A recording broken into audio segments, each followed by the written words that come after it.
Je viens d'arriver au château des Matards et c'est Christophe qui va m'accueillir. C'est très paisible ici.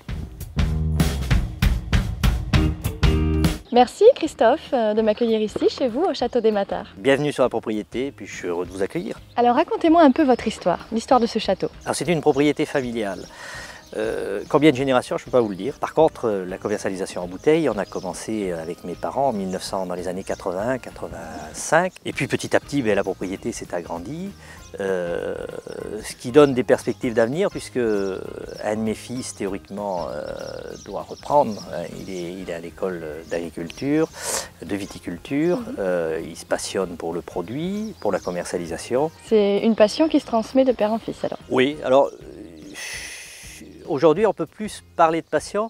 Moi, à mon époque, je ne me suis jamais posé la question si j'allais être viticulteur. Je crois que j'ai été viticulteur de fait. Voilà. Vous êtes né viticulteur? Je suis né dans les vignes et je suis né le 26 octobre, c'est assez amusant, le dernier jour des vendanges. Ma mère a posé le sécateur et hop, elle a été à l'hôpital et je suis né à Blaye. Voilà. Formidable.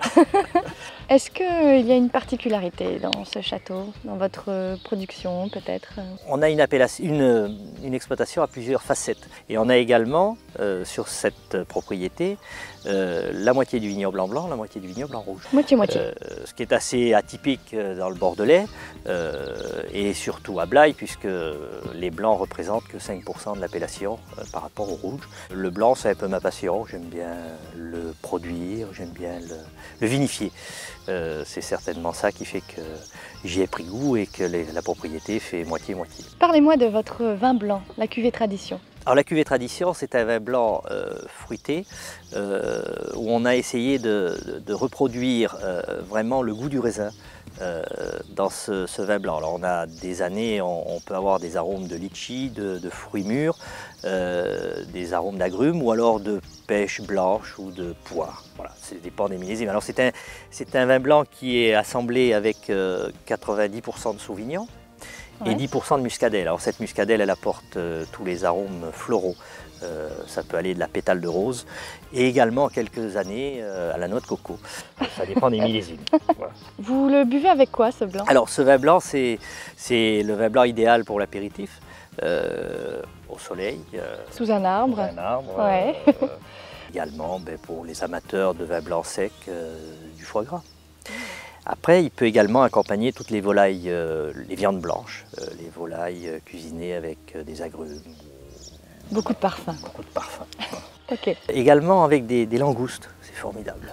Quand on va en Amérique du Nord, on mange souvent des langoustes. On y va souvent au mois de mai, juin, et on mange des langoustes et on boit du vin blanc des Matards.